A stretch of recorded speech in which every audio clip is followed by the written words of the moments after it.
want to thank you for being patient. I haven't come out with anything in about 3 weeks, maybe a little bit more. I've had a major family shake-up here. We lost a loved one, so I haven't really been able to get my head wrapped around all this. I've started probably 4 or 5 videos and got about 2 hours worth of work in them and just totally forgot where I was going. I just have to give it a little bit of a rest so I can focus and be safe. Okay? And that being said, I'm going to give you guys a quick garage tour today. We'll just make the rounds in my garage and I'll show you what I got. I don't think I've done that before, so I'll let you guys see the garage. I'm going to call it a down and dirty quick vise jaw repair. I had these Harbor Freight jaws on a Harbor Freight vise, and now I have some nice steel jaws on a surface ground jaws on a surface ground Harbor Freight vise. So anyway, let's get to the walk around on the garage and I'll show you guys what I got, and we'll get to the video on the vise. So let's go ahead and go around the garage. Now let's see, when you come out the door in the garage, first thing you see is my jukebox here. I used to collect and restore antique radios and jukeboxes. I'm kind of self-taught on that. This is my little swamp cooler for my Model A. I went to a car show yesterday, and here in Sac it was about 103 degrees, and that really helped me on the freeway. I don't have to worry about much overheating and boiling over because I have the Evans coolant in there and there's no water in that. It boils at 0 psi 375 degrees. So that's a good thing, especially for a flathead. Here I just have a dolly and I have my welders kind of stacked on it. I'm not sure where I want to put them, how I want to set up a welding cart, so that's kind of where they sit right now. I've got the corrugated paneling on my walls. Put up a few cabinets probably 4 years ago when I retired. I've taken a few down since, but that's about all on this side of the garage. Here's my 29 Ford over here. I've had her for over 20 years now. My boys have grown up in the back seat, in a rumble seat back there. So, and up there's a few of the old radios that I kind of restored and just stuck up there, and pedal cars and stuff everywhere. There's my compressor. I went to a Craigslist sale so my wife could pick up a vintage refrigerator, and I came home with these 2 cabinets. This one the lady gave me, and it's not too bad. I don't have much of anything in it. It did get locked on me, so I had to drill the whole mechanism out just to get the drawers open, and I ended up taking the top off because I couldn't get it open by just drilling the mechanism out. It wouldn't work. So, and I just have a few things thrown in here, some drills and stuff. But this is my workbench here. This workbench, the legs came from the Southern Pacific yard here in Sacramento, as did the main body of the workbench itself. It's 4x12 planks. The vise also came from the Southern Pacific yard, and these all came from my wife's grandpa. There's a 1930s Ford Model A wheel that as a 19-incher, I made a chandelier out of it of sorts here. Got Flathead V8 valves, Flathead V8 valve springs, little flicker candles on it. The thing lights up. A couple of lights are burned out, but that's pretty cool. I just end up piling stuff on it now. I was making it for a chandelier out in the backyard, and for some ungodly reason my wife just doesn't think it'd fit the decor in the backyard. Anyway, this is my Kennedy box here. This is actually empty. I emptied it, and you'll see where the stuff went in a second here. There's my Craftsman grip latch. That has all my mechanics tools in it, and wrenches and sockets, and I guess I should have cleaned it up and arranged them a little bit better. but and pliers and stuff. So that's my mechanics toolbox. And over here is a cabinet that I got at the Craigslist sale. I got to show you, I got this really cool sticker here. You can go ahead and pause it and read it. It's a warning: machinist with an attitude, failure to remove yourself from the area could result in personal serious injury or death. I saw those on eBay and I had to order a couple of them. Anyway, this is the cabinet that I got for 25 bucks. It's a pretty good sized cabinet. And let's see if this is it. Yeah, it used to have, just got my welding stuff in this one. It used to have 4 dividers, so there were 5 slots in it, 5 4-inch slots. And this is the only one with all 4 dividers left. See the bottom here, I check everything out, and that's where all my lathe stuff is. These are full pull drawer slides in here, and this cabinet is seriously heavy duty. And here's all the little badges I took off of here, where you put your indicator on what kind of card's in there. But I put some of my indicators and measuring devices up here in the first drawer.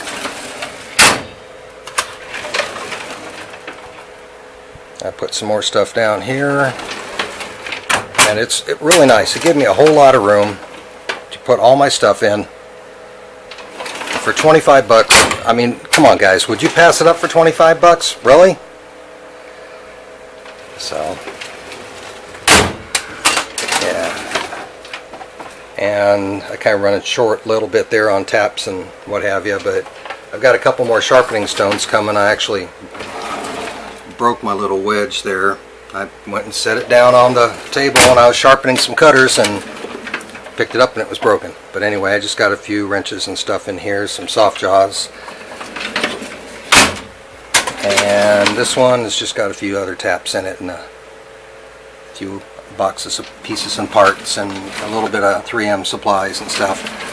And you saw the bottom 3 drawers already. So, and here's my lathe area. I got my files back here. I went and got myself a little cheapy grinder so I can do my cutters. And I went ahead and bolted it, or screwed it down to the bench. I had this extra little lamp here and thought this might be a little help so I can actually see what I'm doing, since I only have my train set above me. I've got a little magnetic strip here. I keep a few Allen wrenches above the lathe, but not much goes on down in this area, so I don't think they're going to fall into anything. And this is my South Bend 9, my 1929 Model A. Just like the Ford Model A sitting on the other side, they're both 29s. And I've got a lot of stuff in here. I got my 4-jaw chuck. I got my South Bend lathe book. I got some extra tools and supplies in here that I'll need. I got 3-jaw chuck on there. I got a quick change tool holder. I took this on the mill and made it so it can accept 1/2-inch cutters, and that's a piece of a 1/2-inch Momax Cobalt, and I ground a tip on it, and this thing seems to be working pretty darn good. It took me quite a while, but I did it on that little grinder over there. Still got the old belt drive on it. It's got the quick change gearbox, on-off switch. I got the motor hanging underneath it there, and the belt drive going up. I just got a shelf there with some bits and some cutting oil, stuff like that. And here's my 1903 Brown and Sharp horizontal mill with a 1940s Bridgeport M head. I got treadmill power on this, variable speed. I've also got treadmill power up here, which runs the horizontal mill and the table feed. And you just flip it on here. I've got a digital speed indicator here.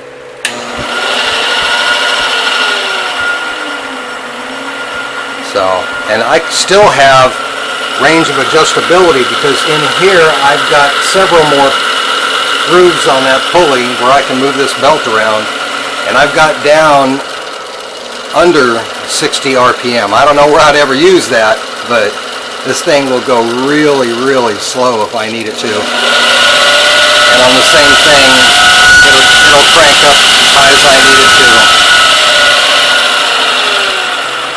And I put all that together with some SCR motor controllers, bridge rectifiers, and some other stuff that I got. Here's the power for the treadmill, power for the table feet and the horizontal mill up here. And this is also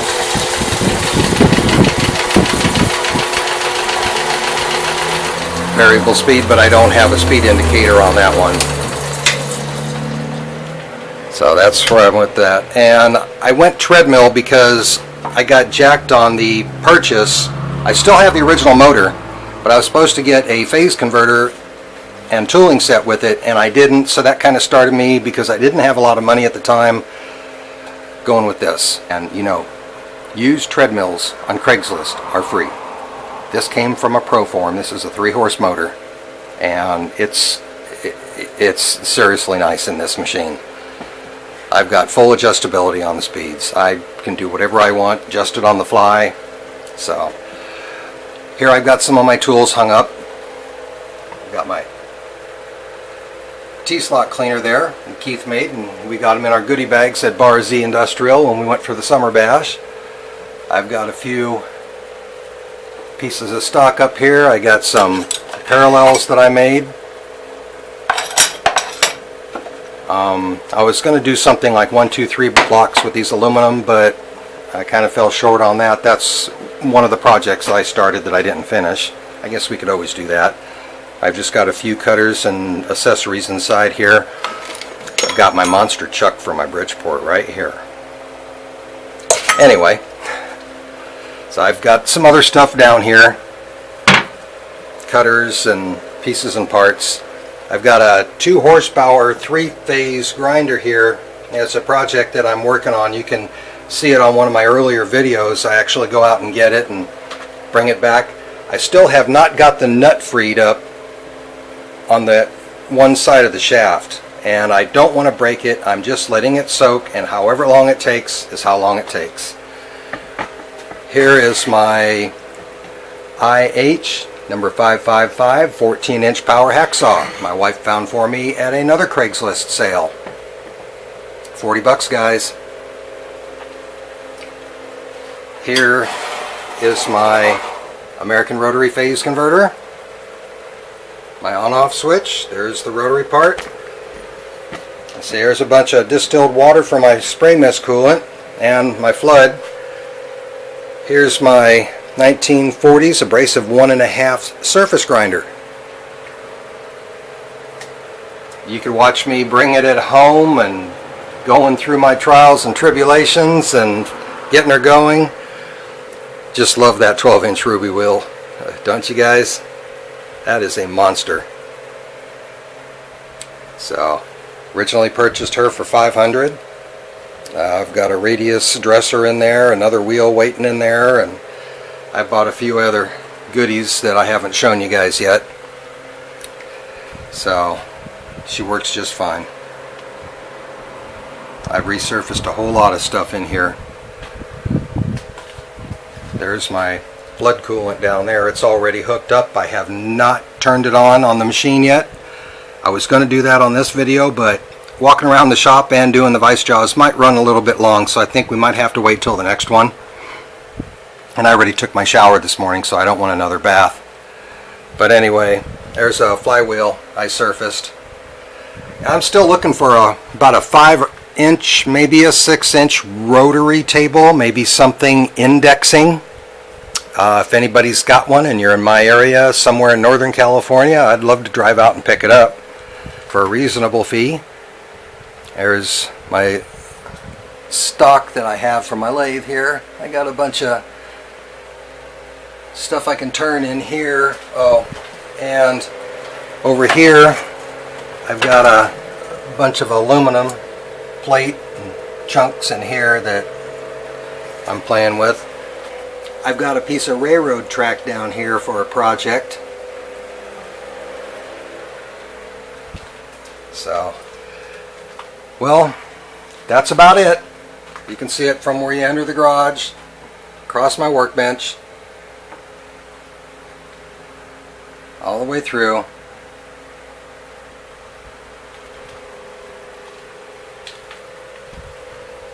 I put this together since maybe November of last year. Actually, this wall in this garage and moving everything in here in the garage 4 months ago. And my flooring. Oh, I forgot to show you my flooring. It's Milek super heavy duty plastic flooring. I got it for $1 a foot.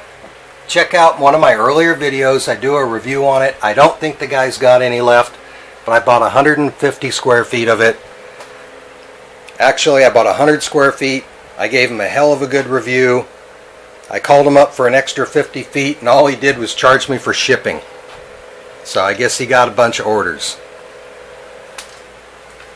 Anyway, oh, these are some old fire extinguishers that I've repurposed. They're overflow tanks, or coolant overflow tanks for your hot rod. And they go right there on the radiator just like a regular tank. And I used to make a whole bunch of those. I got them from Connecticut all the way down to Florida on the East Coast. And if you guys have them on their COEs in the Midwest and in California, there's probably 30 of them running around. So, oh, where was I? Oh, here we go. Yeah, and this one's 1940s model from an aircraft. I've got this one and 2 other 1.5 quart models. But this is my garage. This is where I do all my damage. And I thank you guys so much for watching.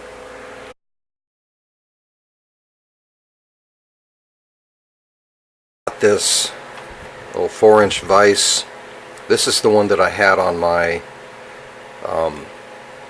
Brown and Sharp port that let a piece of metal go and it flew across the garage, so I didn't use it on there anymore. But I think it might work on the surface grinder to hold some stuff, so I took the jaws off. I've got the top of it nice and cleaned up on the surface grinder. I've got a piece of cold roll here that I made a parallel out of, but I think it's better going to suit me for a set of steel jaws for this thing. Let's see if I've got a transfer punch. I'll put these on there, line everything up, and transfer some measurements, and I'll be back with you. Okay, I have it over here in the vise. I've marked it out. It's 2.88 from center to center. I've put a scribe here where I'm going to go ahead and cut it. No, I'm not going to stick it on the bandsaw. I'm just going to use the cutoff wheel and clamp these two together on the mill and true them up so they're both the same size. Okay, here I've got both the pieces clamped in my milling vise. I'm going to go ahead and just flatten out the top. Yeah, I know it doesn't look too pretty, but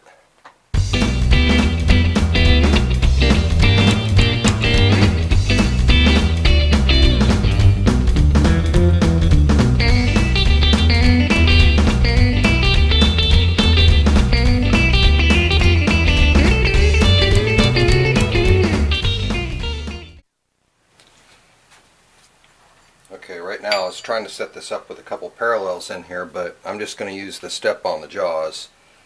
Don't laugh too much at my monster chuck here. That's the only way I got to drill a hole right now. I've got this other, I've got this other one here. It's a number 3B. It's threaded. I think it's 11/16 thread.